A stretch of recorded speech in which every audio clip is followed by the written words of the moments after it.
मुझे पूरी आशा है कि देखिए सरकार पूरी तरह घबराई हुई है। उनका तो आपको पता है गृह मंत्री जी, और जो इधर किसान बोल रहे हैं कि जो हमारी खेती की उपज है उनका दाम मिलने की बात तो वो आप कर ही नहीं। पश्चिमी बंगाल जो ये कह रहे हैं ना कि हम समुद्र में हब बनाएंगे, ये प्राइवेट कारपोरेटर को लेके आएंगे, आपकी जो थोड़ी बहुत जो नावें बची हुई है ना वो भी कारपोरेट कराने के लेके जाएंगे। बाहर से किया किस तरह से पश्चिमी बंगाल में कहते भ्रष्टाचार खत्म करेंगे, कर दीजिए, हम नहीं कहते, तो पूरे देश से तो भ्रष्टाचार खत्म कर लीजिए। तो अब देखिए पश्चिमी बंगाल में तो प्रधानमंत्री जी भी जाएंगे वोटें मांगने, तो यहाँ किसान बैठे इनसे नहीं बात करेंगे। जो किसान आंदोलन को सपोर्ट कर रहे हैं, जिस तरह से उसको खालिस्तानी कह के नाम बदनाम किया गया, यह जनतक अंदोलन है, पंजाबियों का अंदोलन है, ते किड्डा वड्डा अंदोलन है, अपने आप को देखदा लखां लोग निकले। मैं सरवण सिंह पंदेर, किसान मजदूर संघर्ष कमेटी का सूबा जनरल सेक्रेटरी बोल रहा हूं। आज जो देश भर में रेल रोको आंदोलन पूरे भारत के वासियों ने करा है, वो इतना बड़ा आंदोलन है कि मुझे नहीं लगता सरकार को नींद आएगी। जो लगातार बोल रहे थे भी आंदोलन अकेला पंजाब का, जानबूझकर, हमें भी पता पंजाब का नहीं पूरे देश का आंदोलन है। आज जिस तरह से हरियाणा में, यूपी में सरकारें हैं इनकी, मोदी जी की, तो फिर भी वहां पर रेल रोको बड़े पैमाने पे हो गए। जिस तरह से पश्चिमी बंगाल में, राजस्थान में, ये उत्तर भारत तो था ही, दक्षिण भारत और मध्य भारत, पश्चिम भारत, इन जगहों पर भी रेल रोको को समर्थन मिला है। और अन्य तरीके से भी पूरे भारतवासियों ने इस रेल रोको आंदोलन को समर्थन किया। तो इसकी मुख्य मांगे वही थी कि कृषि के 3 कानून रद्द किए जाएं, सभी फसलों का दाम का जो गारंटी वाला कानून है वो लेके आया जा सके, और बिजली शोध बिल 2020 है, और इसके साथ प्रदूषण वाला एक्ट है। जिस तरह से कीमतें बढ़ रही तेल की, देखिए 100 से ऊपर पार हो गया पेट्रोल, डीजल तो किसान इस्तेमाल करता, तो इसमें 50% टैक्स हैं जो सरकारें लगाती, तो 50% टैक्स कम किए जा सकते हैं। इन सभी मुद्दों को लेकर जिस तरह से और जो जितने भी निर्दोष गिरफ्तार किए किसान, सबको रिहाई का, ये सब मुद्दे उठाए गए हैं। तो इतनी जो सरकार है, जिस तरह से रेल रोको आंदोलन हुआ है, मुझे पूरी आशा है कि देखिए सरकार पूरी तरह घबराई हुई है। मैं आपको याद दिलाना चाहूँ, देखिए आज देश के गृह मंत्री जिस तरह से पश्चिमी बंगाल में बोले जाकर, उन्होंने कहा मछुआरों को उपज का, मछुआरों की जो उपज है, मछली होती है, उसका सही दाम दिलाएंगे। देखिए वहां पश्चिमी बंगाल में अब इलेक्शन है, तो वहां जो मछुआरों की उपज है उनका तो आपको पता है गृह मंत्री जी, और जो इधर किसान बोल रहे हैं कि जो हमारी खेती की उपज है उनका दाम मिलने की बात तो वो आप कर ही नहीं।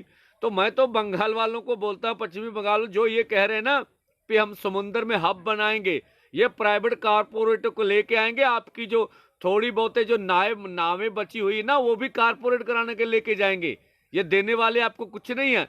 सो जिस तरह से आप पश्चिमी बंगाल की कितनी याद है, कितना ऐलान कर रहे हैं, ये देंगे वो देंगे, तो जो पहले बाहर से किया किस तरह से पश्चिमी बंगाल में कहते भ्रष्टाचार खत्म करेंगे, कर दीजिए, हम नहीं कहते, तो पूरे देश से तो भ्रष्टाचार खत्म कर लीजिए। जो इतने बैंक डूब गए, आपके दोस्त नीरव मोदी जैसे लेके पैसे भाग गए देश से, उनको तो पकड़ के आपने डाला नहीं। तो अब देखिए पश्चिमी बंगाल में तो प्रधानमंत्री जी भी जाएंगे वोटें मांगने, तो यहाँ किसान बैठे इनसे नहीं बात करेंगे। हमारा इससे कुछ लेना देना नहीं है। पश्चिमी बंगाल में जो मर्जी जीते, जो मर्जी हरे, राजनीति से कुछ नहीं लेना देना, किसान है देश के। पर आपकी बातें बूझ रहे हैं कि आप पश्चिमी बंगाल में कुछ और बातें कर रहे हैं, दिल्ली में आके कुछ और बातें करें, ऐसा नहीं करना चाहिए। आपको सामान्य स्थिति रखनी चाहिए सब किसानों के साथ। तो यही मैं देशवासियों को कहना चाहता हूं। जिस तरह से केरला त्रिवेंद्रम में स्टूडेंट को अभी देख रहे थे लाठीचार्ज हुआ, वो अपनी मांगों को लेके, ये भी अच्छा नहीं लगा, इसकी निंदा की जानी चाहिए। जिस तरह से देश की महिलाएं, लड़कियां, खास करके लड़कियां जो किसान आंदोलन को सपोर्ट कर रही हैं, जिस तरह से उसको खालिस्तानी कह के नाम बदनाम किया गया, उनके ऊपर मुकदमे डाले, इसकी भी हम निंदा करते हैं। ऐसा नहीं होना। सभी देशवासियों को बेनती है कि इसी तरह से आप भरपूर तरीके से किसान आंदोलन, मजदूर आंदोलन की सपोर्ट करते रहे। जिस तरह से आज का प्रदर्शन आपने किया, ये अभूतपूर्व था। जिस तरह से करोड़ों करोड़ निकल के आए, ये सरकार को, ये उनकी आंखें खोलने वाला है। अपने आप में अद्भुत आज का रेल रोको आंदोलन है। और देखिए आगे और भी सभी यूनियन मिलकर अच्छा से अच्छा प्रोग्राम देगी। सो एक ना एक दिन मोदी जी को ये कृषि कानूनों को रद्द करना पड़ेगा। तो मैं हुण सारे देशवासियों पंजाबियों ਨੂੰ ਬੇਨਤੀ ਕਰਨਾ ਚਾਹੁੰਦਾ ਵੀ ਜਿਸ ਤਰੀਕੇ ਨਾਲ ਅੱਜ ਦਾ ਰੇਲ ਰੋਕੋ ਅੰਦੋਲਨ ਹੋਇਆ ਵਾ, ਅਸੀਂ ਵੇਖਿਆ ਪੂਰੇ ਭਾਰਤ 'ਚ, ਇਹ ਤੋਂ ਗਾਂ ਪੰਜਾਬ ਦੇ ਵਿੱਚ ਬੱਲੇ ਲੱਖਾਂ ਲੱਖਾਂ ਲੋਕ ਨਿਕਲੇ, ਏਡੇ ਵੱਡੇ ਵੱਡੇ ਇਕੱਠ। ਇਹ ਆਪਣੇ ਆਪ 'ਚ ਬਹੁਤ ਵੱਡਾ ਸੀ। ਜਿੱਥੇ ਜਥੇਬੰਦੀਆਂ ਨਹੀਂ ਵੀ ਹੈਗੀਆਂ, ਜਥੇਬੰਦੀਆਂ ਨਹੀਂ ਹੈਗੀ, ਜਿਵੇਂ ਰੋਪੜ ਕਈ ਥਾਵਾਂ ਤੇ ਅਸੀਂ ਵੇਖਿਆ, ਆ ਗਿੱਲ ਵਾਲੀ ਲੁਧਿਆਣੇ ਦੇ ਵਿੱਚ, ਹੋਰ ਵੀ ਬਹੁਤ ਸਾਰੇ ਮੇਰੇ ਕੋਲ ਰਿਕਾਰਡ, ਉੱਥੇ ਵੀ ਲੋਕਾਂ ਨੇ ਆਪ ਰੇਲਾਂ ਜਾਮ ਕਰ ਦਿੱਤੀਆਂ। ਇਹਦਾ ਮਤਲਬ ਇਹ ਜਨਤਕ ਅੰਦੋਲਨ ਆ, ਇਹ ਪੰਜਾਬੀਆਂ ਦਾ ਅੰਦੋਲਨ ਆ, ਤੇ ਕਿੱਡਾ ਵੱਡਾ ਅੰਦੋਲਨ ਆ, ਆਪਣੇ ਆਪ ਨੂੰ ਦਿਖਦਾ। ਲੱਖਾਂ ਲੋਕ ਨਿਕਲੇ। ਕਿਸਾਨ ਮਜ਼ਦੂਰ ਸੰਘਰਸ਼ ਕਮੇਟੀ ਪੰਜਾਬ ਵੱਲੋਂ ਵੀ ਲਗਭਗ 32 ਥਾਵਾਂ ਤੇ 9 ਜ਼ਿਲ੍ਹਿਆਂ 'ਚ ਬਹੁਤ ਵੱਡੇ ਇਕੱਠ, ਤਰਨ ਤਾਰਨ, ਬਸਤੀ ਟੈਂਕਾਂ ਵਾਲੀ, ਇਹ ਤੋਂ ਗਾਂ ਅੰਮ੍ਰਿਤਸਰ, ਵੱਲਾ ਫਾਟਕ ਤੇ ਹੋਰਨਾਂ ਥਾਵਾਂ ਤੇ, ਬਟਾਲਾ ਹੋ ਜੇ ਜਾਂ ਗੁਰਦਾਸਪੁਰ, ਬਹੁਤ ਵੱਡੇ ਵੱਡੇ ਇਕੱਠ ਹੋਏ ਆ। ਸੋ ਇਹਨਾਂ ਇਕੱਠਾਂ ਨੇ ਇੱਕ ਨਵੀਂ ਜੋਸ਼ ਭਰਿਆ ਪੰਜਾਬੀਆਂ ਦੇ ਵਿੱਚ।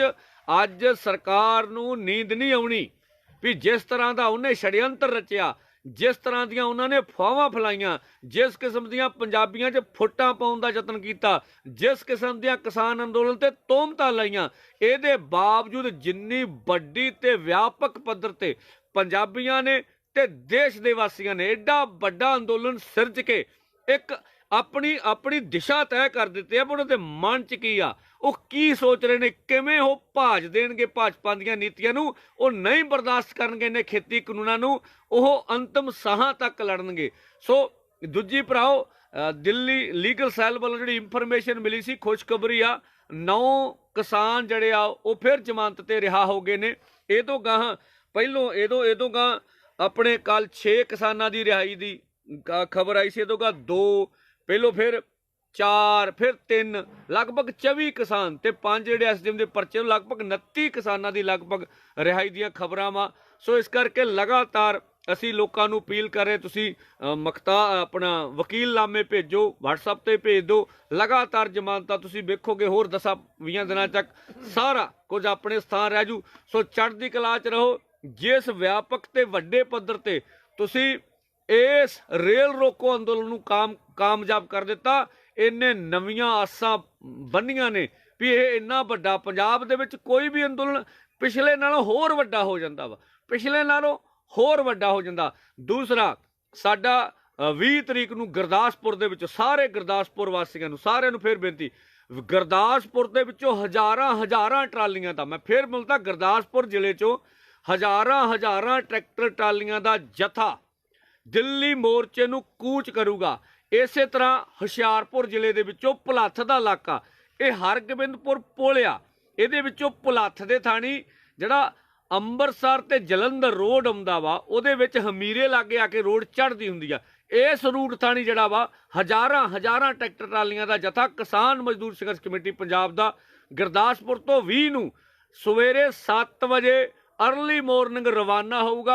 ਜਿਹੜੇ ਵੀ ਭੈਣਾਂ ਭਰਾਵਾਂ ਨੇ, ਪੰਜਾਬੀਆਂ ਨੇ ਆਸ ਅੰਦੋਲਨ ਦੇ ਵਿੱਚ ਆਉਣਾ ਹੋਵੇ, ਅਸੀਂ ਉਹਨਾਂ ਨੂੰ ਬੇਨਤੀ ਕਰਦੇ, ਤੁਸੀਂ ਉੱਥੋਂ ਰਲ ਸਕਦੇ ਹੋ, ਜਲੰਧਰ ਚੋਂ ਗਾਂ ਜਲੰਧਰ ਵਾਲੇ ਰਲ ਸਕਦੇ ਆ, ਲੁਧਿਆਣੇ ਤੋਂ ਲੁਧਿਆਣੇ ਵਾਲੇ ਰਲ ਸਕਦੇ ਆ, ਇਹ ਤੋਂ ਗਾਂ ਸ਼ੰਭੂ ਬਾਰਡਰ ਥਾਣੀ ਆਉਣਾ। ਜਦੋਂ ਜਥਾ ਗੁਰਦਾਸਪੁਰ ਤੋਂ ਚੱਲੇ, ਜਿਹੜੇ ਚੈਨਲ ਕਹਿ ਰਹੇ ਆ ਵੀ ਥੋੜੇ ਕਿਸਾਨ ਰਹਿ ਗਏ ਆ ਘਟ ਰਹੇ ਕਿਸਾਨ, ਇਹ ਗੁਰਦਾਸਪੁਰ ਤੋਂ ਲੈ ਕੇ ਦਿੱਲੀ ਤੱਕ ਫਿਰ ਜਾਮ ਲੱਗਾ ਹੋਵੇ ਤੇ ਮੀਡੀਆ ਦੱਸੋ ਵੀ ਕਿੱਡਾ ਵੱਡਾ ਜਿਹੜਾ ਜਥਾ ਜਿਹੜਾ ਵਾ ਉਹ ਅੱਗੇ ਜਾ ਰਿਹਾ। ਇਹ 7ਵਾਂ ਜਥਾ ਕਿਸਾਨ ਮਜ਼ਦੂਰ ਸੰਘਰਸ਼ ਕਮੇਟੀ ਦਾ ਦਿੱਲੀ ਮੋਰਚੇ ਵੱਲ ਨੂੰ ਕੂਚ ਕਰੂਗਾ। ਤੇ ਭਰਾਓ, ਇਸੇ ਤਰੀਕੇ ਨਾਲ ਵੱਡੀਆਂ ਤਿਆਰੀਆਂ ਸੀ, ਅਗਲੇ ਵਾਰੇ ਤੁਹਾਡੇ ਨਾਲ ਬੋਲਾਂਗੇ, ਵੱਡੀਆਂ ਤਿਆਰੀਆਂ, ਮਹਾ ਰੈਲੀਆਂ ਪੰਜਾਬ 'ਚ ਹੋ ਰਹੀਆਂ ਨੇ। ਮੈਂ ਇੰਨਾ ਕਹਿਣਾ ਚਾਹੁੰਦਾ, ਹੋਰ ਫਿਰ ਐਕਸ਼ਨ ਅਸੀਂ 25 ਤਰੀਕ ਨੂੰ ਤਰਨਤਾਰਨ ਦਾਣਾ ਮੰਡੀ ਵਿੱਚ ਸਾਰੇ ਕਿਸਾਨਾਂ, ਮਜ਼ਦੂਰਾਂ, ਨੌਜਵਾਨਾਂ, ਬੀਬੀਆਂ, ਭੈਣਾਂ, ਮਾਤਾਵਾਂ, ਪੂਰੇ ਵਰਗ ਨੂੰ ਲੈ ਕੇ ਇੱਕ ਮੈਂ ਕਹਿਣਾ ਤਰਨਤਾਰਨ ਜ਼ਿਲ੍ਹੇ ਦੀ ਰੈਲੀ, ਇਕੱਲੀ ਤਰਨਤਾਰਨ ਜ਼ਿਲ੍ਹੇ ਨੇ ਉਹ 'ਚ ਸ਼ਾਮਲ ਹੋਣਾ। ਕਈ ਵਾਰੀ ਮੈਨੂੰ ਹੋਰ ਜ਼ਿਲ੍ਹਿਆਂ ਵਾਲੇ ਫੋਨ ਕਰ, ਤਰਨ ਤਾਰਨ ਦੇ ਵਿੱਚ ਜਿਹੜੀ 25 ਫਰਵਰੀ ਨੂੰ ਰੈਲੀ, ਉਹ 'ਚ ਇਕੱਲੇ ਤਰਨ ਤਾਰਨ ਜ਼ਿਲ੍ਹੇ ਨੇ ਸ਼ਾਮਲ ਹੋਣਾ। ਤੁਸੀਂ ਵੇਖੋ ਲੱਖਾਂ ਦਾ ਇਕੱਠ ਕਿਵੇਂ ਨਿਕਲਦਾ। ਸਰਕਾਰ ਦੀਆਂ ਨੀਂਦਾਂ ਹਰਾਮ ਕਰ ਦਿਆਂਗੇ। ਔਰ ਤੁਸੀਂ ਜਦੋਂ ਗੁਰਦਾਸਪੁਰ ਜ਼ਿਲ੍ਹੇ ਤੋਂ 20 ਜਨਵਰੀ ਦਾ ਜਥਾ ਸ਼ੁਰੂ ਹੋ ਕੇ ਨਿਕਲੂਗਾ, ਤੁਹਾਨੂੰ ਸਾਡੇ ਨੌਜਵਾਨ ਦਿਖਾਉਣਗੇ ਲਾਈਵ ਉਹਨੂੰ ਫੇਸਬੁੱਕ ਤੇ। ਇਹੋ ਸੋਸ਼ਲ ਮੀਡੀਆ ਸਾਡੇ ਕੋਲ, ਇਸ ਕਰਕੇ ਕਹਿੰਦੇ ਹੁੰਦੇ ਵੱਧ ਤੋਂ ਵੱਧ ਸ਼ੇਅਰ ਕਰ ਦਿਓ, ਵੱਧ ਤੋਂ ਵੱਧ ਸ਼ੇਅਰ ਕਰ ਦਿਓ। ਤੁਹਾਡੇ ਤੱਕ ਸਾਡੀਆਂ ਗੱਲਾਂ 20 ਨੂੰ, ਹੁਣ ਸਭ ਤੋਂ ਪਹਿਲਾਂ 20 ਤੇ ਕੰਸਨਟ੍ਰੇਸ਼ਨ ਕਰਨਾ ਵੀ ਜਿਹੜਾ ਗੁਰਦਾਸਪੁਰ ਦਾ 20 ਜਨਵਰੀ ਨੂੰ ਜਥਾ ਰਵਾਨਾ ਹੋ ਰਿਹਾ, ਹਜ਼ਾਰਾਂ ਟਰੈਕਟਰ ਟਰਾਲੀਆਂ ਲੈ ਕੇ, ਵਿੱਚੇ ਹੁਸ਼ਿਆਰਪੁਰ ਨਾਲ ਭੁਲੱਥ ਦੇ ਇਲਾਕੇ ਦਾ ਜਥਾ, ਉਹਦੇ ਵਿੱਚ ਵੱਡੀ ਤੋਂ ਵੱਡੀ ਸਾਡੀ ਸ਼ਮੂਲੀਅਤ ਜਿਹੜੀ ਆ ਹੋਵੇ। ਔਰ ਇਹ ਤੋਂ ਗਾਂ ਫਿਰ 25 ਵਾਲੇ ਤੇ ਆਪਾਂ ਜ਼ੋਰ ਲਾਵਾਂਗੇ। ਜਿਹੜਾ ਤਰਨ ਤਾਰਨ ਦਾਣਾ ਮੰਡੀ ਵੱਡੀ ਮਹਾ ਰੈਲੀ ਹੋ ਰਹੀ ਆ, ਉਹਨੂੰ ਵੀ ਸਰਕਾਰ ਦੀਆਂ ਜਿਹੜੀਆਂ ਨੀਂਦਾਂ ਹਰਾਮ ਕਰੂਗੀ ਵੀ ਕਿੱਡਾ ਵੱਡਾ ਅੰਦੋਲਨ ਸਿੱਜ ਰਿਹਾ ਵਾ। ਉਹ ਮਤ ਸਮਝੇ ਵੀ 3 ਕਰੋੜ ਲੋਕ, 3 ਕਰੋੜ ਅਸੀਂ ਪਹਿਲੋਂ ਦਿੱਤਾ ਸੀ, ਪਹਿਲੋਂ ਸੈਂਕੜਿਆਂ 'ਚ, ਫਿਰ ਹਜ਼ਾਰਾਂ 'ਚ, ਹੁਣ ਲੱਖਾਂ 'ਚ, ਤੇ ਗਾਹਾਂ ਕਰੋੜਾਂ 'ਚ ਆਵਾਂਗੇ। ਹਰ ਹਾਲ ਦੇ ਵਿੱਚ ਕਿਸੇ ਵੀ ਕੀਮਤ ਤੇ ਇਹ ਮੋਰਚਾ ਨਹੀਂ ਹਰਾਂਗੇ। ਚੜ੍ਹਦੀ ਕਲਾ 'ਚ ਰਿਹਾ ਕਰੋ। ਖਾਲਸੇ ਦਾ ਆਪਣੇ ਆਪ ਦਾ ਇੱਕ ਤਜਰਬਾ ਵਾ। ਮੈਂ ਤੁਹਾਨੂੰ ਇੱਕ ਵਾਕਿਆ ਸੁਣਾ ਕੇ ਗੱਲ ਨੂੰ ਸਮਾਪਤ ਕਰ ਦੇਣਾ ਚਾਹੂੰਗਾ ਵੀ ਕਹਿੰਦੇ ਜੰਗਲਾਂ 'ਚ ਰਹਿੰਦਾ ਹੁੰਦਾ ਸੀ ਖਾਲਸਾ, ਤੇ ਲੰਗਰ 10-15 ਦਿਨ ਹੀ ਆਉਂਦਾ ਹੁੰਦਾ ਸੀਗਾ। ਇੱਕ ਦਿਨ ਕਹਿੰਦੇ ਲੰਗਰ ਘੱਟ ਆਇਆ, ਤੇ ਜਥੇਦਾਰ ਨੇ ਕਿਹਾ ਵੀ ਚਲੋ ਜਿੰਨਾ ਆਇਆ ਉਹਨੂੰ ਪਕਾਓ, ਖਵਾਈਏ। ਤਾਂ ਜਿਹੜਾ ਲਾਂਗਰੀ ਸੀ ਉਹਨੇ ਲੰਗਰ ਨਹੀਂ ਪਕਾਇਆ ਹੈਗਾ। ਫਿਰ ਦੂਸਰੀ ਵਾਰੀ ਜਥੇਦਾਰ ਨੇ ਆਖਿਆ, ਤੋ ਆਂਦਾ ਜੀ ਬਹੁਤ ਥੋੜਾ ਆਇਆ ਜੀ, ਇਹਦਾ ਪਕਾਉਣਾ ਕੀ ਆ, ਦੋਹਰੇ ਵਾਰੀ ਆਊਗਾ ਫਿਰ ਪਕਾ ਲਾਂਗੇ। ਤੋ ਜਥੇਦਾਰ ਨੇ ਫਿਰ ਹੁਕਮ ਦਿੱਤਾ। ਫਿਰ ਉਹ ਆਪਣੇ ਕੈਂਪ 'ਚ ਜਾ ਕੇ ਬਹਿ ਗਿਆ, ਤੇ ਉਹ ਵਹਿੰਦੇ ਆ ਵੀ ਜਥੇਦਾਰ ਤਾਂ 20 ਦਿਨ ਵੀ ਕਦੀ ਲੰਗਰ ਆਉਂਦਾ ਹੁੰਦਾ ਸੀ ਮਹੀਨੇ ਬਾਅਦ, ਤੇ ਜਥੇਦਾਰ ਦੇ ਕਦੀ ਚਿੰਤਾ ਨਹੀਂ ਕਦੀ ਜਤਾਈ, ਤੇ ਅੱਜ ਜਥੇਦਾਰ ਸਾਡਾ ਚਿੰਤਾ 'ਚ ਗਿਆ। ਉਹਨਾਂ ਨੇ ਜਾ ਕੇ ਪੁੱਛਿਆ ਵੀ ਜਥੇਦਾਰ ਜੀ, ਲੰਗਰ ਤਾਂ ਜੰਗਲਾਂ ਵਿੱਚ ਮਹੀਨੇ ਬਾਅਦ ਵੀ ਆਉਂਦਾ ਸੀਗਾ, ਪਰ ਅੱਜ ਇੰਨੀ ਚਿੰਤਾ ਨਹੀਂ ਕਦੀ ਵੇਖੀ। ਉਹਦਾ ਇਸ ਗੱਲ ਦਾ ਨਹੀਂ ਫਿਕਰ ਹੈਗਾ ਮੈਨੂੰ। ਮੈਂ ਤੁਹਾਡੇ ਨਾਲ ਗੁਰਮਤਾ ਕਰਨਾ ਚਾਹੁੰਦਾ। ਗੁਰਮਤਾ ਹੋਇਆ ਵੀ ਜਿਹੜਾ ਤੁਸੀਂ ਚੀਜ਼ ਆਈ ਆ, ਮੈਂ ਤੁਹਾਨੂੰ ਕਿਹਾ ਲੰਗਰ ਬਣਾਓ, ਤੁਸੀਂ ਆਖਿਆ ਬਹੁਤ ਥੋੜੀ ਆ। ਮੈਨੂੰ ਇਸ ਗੱਲ ਦੀ ਚਿੰਤਾ ਵੀ ਤੁਸੀਂ ਅੰਦਰੋਂ ਹਾਰ ਮੰਨਣ ਡੈ ਪਿਓ। ਤਾਂ ਗੁਰਮਤੇ ਦੇ ਵਿੱਚ, ਦੁਨੀਆ ਦੇ ਵਿੱਚ ਮਿਸਾਲ ਨਹੀਂ ਮੈਨੂੰ ਕਦੀ ਇਹੋ ਜਿਹੀ ਮਿਲਦੀ ਖਾਲਸੇ ਦੀ ਜਿਹੜੀ ਕਦੇ ਦਿੱਤੀ ਹੋਏ। ਗੁਰਮਤੇ ਦੇ ਵਿੱਚ ਉਦੋਂ ਜਿਹੜੇ ਮਤੇ ਲਿਆਂਦੇ ਗਏ ਸੀਗੇ ਵੀ ਜਦੋਂ ਵੀ ਲੰਗਰ ਘਟੂਗਾ ਉਹਨੂੰ ਘੱਟ ਨਹੀਂ ਕਹਿਣਾ, ਥੋੜਾ ਨਹੀਂ ਕਹਿਣਾ, ਠੀਕ ਆ, ਉਹਨੂੰ ਸਵਾਇਆ ਕਹਿਣਾ ਵਾ। ਜਦੋਂ ਘੱਟ ਹੋਊਗਾ ਉਹਨੂੰ ਸਵਾਇਆ। ਹੁਣ ਵੀ ਲੰਗਰ 'ਚ ਅਸੀਂ ਕਿਤੇ ਇੱਕ ਅੱਧਾ ਪ੍ਰਸ਼ਾਦਾ ਲੈਣਾ ਹੋਵੇ, ਥੋੜੀ ਚੀਜ਼ ਲੈਣੀ ਹੋਵੇ, ਤੇ ਸਵਾਇਆ ਕਹਿ ਦਿੰਦੇ। ਸਵਾਏ ਦੇ ਉਹਦਾ ਪੰਜਾਬੀ 'ਚ ਅਰਥ ਵੱਧ ਬਣਦੇ ਆ ਵੀ ਬਹੁਤ ਜ਼ਿਆਦਾ ਸਵਾਏ ਦੇ ਅਰਥ ਹੁੰਦੇ ਆ। ਮਤਲਬ ਘੱਟ ਨੂੰ ਬਹੁਤ ਜ਼ਿਆਦਾ ਕਹਿਣਾ ਵਾ, ਅੰਦਰੋਂ ਕਿਵੇਂ ਚੜ੍ਹਦੀ ਕਲਾ 'ਚ ਰਹਿਣਾ ਵਾ। ਤੇ ਇਹਦੋਂ ਕਹਾ ਵੀ ਜੇ ਲੰਗਰ ਥੁੜ ਜਾਵੇ ਤੇ ਇਹ ਨਹੀਂ ਕਹਿਣਾ ਲੰਗਰ ਮੁੱਕ ਗਿਆ, ਫਿਰ ਕਹਿਣਾ ਵਾਧੇ ਪੈ ਗਿਆ। ਵਾਧੇ ਮਤਲਬ ਵੱਧ ਗਿਆ ਵਾ। ਤਾਂ ਮਤਲਬ ਇਸ ਕਿਸਮ ਦਾ ਸੋ ਖਾਲਸੇ ਨੇ ਦੁਨੀਆ ਦੇ ਸ਼ਬਦਾਂ ਦੇ ਨਰਥ ਕਰਕੇ ਰੱਖਦੇ, ਐਵੇਂ ਚੜ੍ਹਦੀ ਕਲਾ 'ਚ ਰਹਿੰਦਾ ਹੁੰਦਾ। ਤੇ ਜਿਹੜੇ ਸੂਈਏ ਸੀ ਉਹ ਲਿਖਦੇ ਆ ਵੀ ਇੰਨੇ ਚੰਗੇ ਬੰਦੇ ਆ ਆਪਦੀ ਸਰਕਾਰ ਨੂੰ। ਕਹਿੰਦਾ ਲੰਗਰ ਭਾਵੇਂ ਮਹੀਨੇ ਬਾਅਦ ਹੁੰਦਾ, ਤੇ ਕਹਿੰਦਾ ਜਦੋਂ ਲੰਗਰ ਪਕਾ ਲੈਂਦੇ ਤੇ ਫਿਰ ਹੋਕਾ ਦਿੰਦੇ ਵੀ ਜਿੰਨੇ ਆ ਕੇ ਛਕਣਾ ਛਕ ਲਓ, ਤੇ ਫਿਰ ਭਾਵੇਂ ਇਹਨਾਂ ਦਾ ਸੂਈਆ, ਇਹਨਾਂ ਦਾ ਦੁਸ਼ਮਣ ਆ ਕੇ ਇਹਦੇ ਲੰਗਰ 'ਚ ਬਹਿ ਕੇ ਛਕੇ, ਉਹਨੂੰ ਕਹਿੰਦਾ ਕੱਖ ਨਹੀਂ ਕਹਿੰਦੇ ਹੈਗੇ। ਸੋ ਇਹ ਕਰੈਕਟਰ ਰਿਹਾ ਖਾਲਸੇ ਦਾ। ਚੜ੍ਹਦੀ ਕਲਾ 'ਚ ਰਹਿਣਾ ਚਾਹੀਦਾ, ਕਦੇ ਵੀ ਹਿੰਮਤਾਂ ਨਹੀਂ ਹਾਰਨੀਆਂ ਹੁੰਦੀਆਂ। ਜਿਹੜੇ ਸਮਿਆਂ ਨਾਲ ਤੇ ਸਮੇਂ ਦੀ ਹਕੂਮਤਾਂ ਨਾਲ ਔਖੀਆਂ ਪ੍ਰਸਥਿਤੀਆਂ 'ਚ, ਮੁਸ਼ਕਲ ਤੋਂ ਮੁਸ਼ਕਲ ਸਮਿਆਂ 'ਚ ਲੜਦੇ ਹੁੰਦੇ ਆ, ਇਤਿਹਾਸ ਉਹਨਾਂ ਨੂੰ ਯਾਦ ਕਰਦਾ ਹੁੰਦਾ। ਸੌਖੇ ਵੇਲੇ ਜਿਹੜਾ ਮਰਜ਼ੀ ਸੰਘਰਸ਼ ਕਰ ਲਓ, ਸੌਖੇ ਵੇਲੇ ਜਿਹੜੇ ਮਰਜ਼ੀ ਪ੍ਰਧਾਨ ਬਣ ਜਾਓ, ਸੌਖੀਆਂ ਲੜਾਈਆਂ ਵਿੱਚ ਜਿਹੜਾ ਮਰਜ਼ੀ ਲੀਡਰਸ਼ਿਪ ਕਰ ਲਵੇ। ਅਸਲ ਵਿੱਚ ਜਦੋਂ ਬਾਜੀ ਸਰਕਾਰ ਪੁੱਠੀ ਪਾਉਣ ਦੀ ਯਤਨ ਕਰੇ, ਜਦੋਂ ਸਰਕਾਰ ਹਮਲਾਵਰ ਹੋਣ ਦੀ ਯਤਨ ਕਰੇ, ਜਦੋਂ ਸਰਕਾਰ ਫੁੱਟ ਪਾਉਣ ਦੀ ਯਤਨ ਕਰੇ, ਜਦੋਂ ਸਰਕਾਰ ਦੂਸ਼ਣ ਲਾਉਂਦੀ ਹੋਵੇ ਅੰਦੋਲਨ ਤੇ ਉਹ ਸਾਨੂੰ ਬਦਨਾਮੀ ਤੇ ਲੱਗੀ ਹੋਏ, ਉਦੋਂ ਵੇਲਿਆਂ ਵਿੱਚ ਕੰਮ ਕਰਨਾ ਔਰ ਕਮਾਂਡ ਨੂੰ ਹੱਥ 'ਚ ਲੈਣਾ ਔਰ ਅੱਗੇ ਵੱਧ ਕੇ ਲੜਨਾ, ਇਹ ਇਤਿਹਾਸ ਯਾਦ ਰੱਖਦਾ ਹੁੰਦਾ। ਇਸ ਕਰਕੇ ਆਪਾਂ ਅੱਜ ਰੇਲ ਰੋਕੋ ਨੇ ਇਹ ਇੱਕ ਵਾਰੀ ਸਰਕਾਰ ਨੂੰ ਦਿਖਾਤਾ ਵੀ ਕਿਵੇਂ ਦੇਸ਼ ਤੇ ਪੰਜਾਬੀ ਕਿਵੇਂ ਇੱਕ ਮੁੱਠਿਆ। ਉਹਨਾਂ 'ਚ ਕੋਈ ਫਰਕ ਨਹੀਂ ਪਿਆ। ਉਹ ਦਿਨ ਪ੍ਰਤੀ ਦਿਨ ਹੋਰ ਅੱਗੇ ਆ ਕੇ ਲੜਨਗੇ। ਉਹਨਾਂ ਨੂੰ ਪਤਾ ਵਾ ਵੀ ਪੰਜਾਬ ਲਈ ਖੇਤੀ ਸੈਕਟਰ ਕਿੰਨਾ ਮਹੱਤਵ ਆ। ਪੰਜਾਬ ਖੇਤੀ ਸੈਕਟਰ ਤੋਂ ਬਗੈਰ ਜਿੰਦਾ ਨਹੀਂ ਰਹਿ ਸਕਦਾ। ਦੇਸ਼ ਵੀ ਜਿੰਦਾ ਨਹੀਂ ਰਹਿ ਸਕਦਾ।